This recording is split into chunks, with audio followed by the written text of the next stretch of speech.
MP രാജേഷിന്റെ ഭാര്യയ്ക്ക് വലിയ ജോലി കിട്ടിയത്?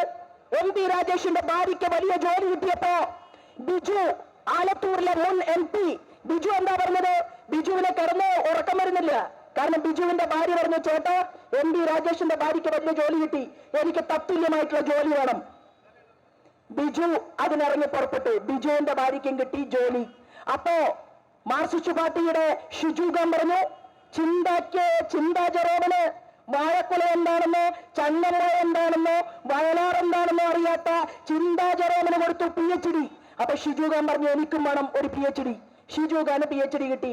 അപ്പോഴാണ് ആലത്തൂരിലെ MP ബിജു പറയുന്നത്, കെമിസ്ട്രി പഠിക്കാത്ത ബിജു പറയുകയാണ് ബിജുവിന് കെമിസ്ട്രിയിൽ ഡോക്ടറേറ്റ് വേണം.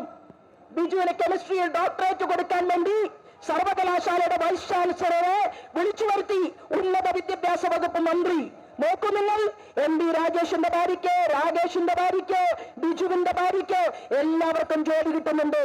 എന്നാൽ വീട്ടിൽ അർദ്ധരാത്രി വരെ കുത്തിയിരുന്ന് പഠിച്ച് ഒരു ജോലി മകനോ മകൾക്കോ കിട്ടുമെന്ന് കരുതി മകന്റെയും മകളുടെയും കൂടെ കൂലിപ്പണിക്ക് പോയിട്ടും നദി നിവർത്തുന്ന ഉറങ്ങാൻ സാധിക്കാത്ത അമ്മയ്ക്ക് മകനും മകൾക്കും കാവലിരിക്കുന്ന ആ പാവപ്പെട്ടവരുടെ മക്കൾക്ക് റാങ്ക് കിട്ടിയാലും അവന് കൈക്കൂലി കൊടുക്കാനില്ലെങ്കിൽ ജോലി കിട്ടാത്തവരുടെ നാടായിട്ട് ഈ കേരളം മാറിയിട്ടുണ്ടെങ്കിൽ ഇവിടെയാണ് ഡബിൾ എഞ്ചിൻ സർക്കാർ എന്നുള്ള ഞങ്ങളുടെ മുദ്രാവാക്യത്തെ ഞങ്ങൾ നെഞ്ചേറ്റിയിട്ടുള്ളത്.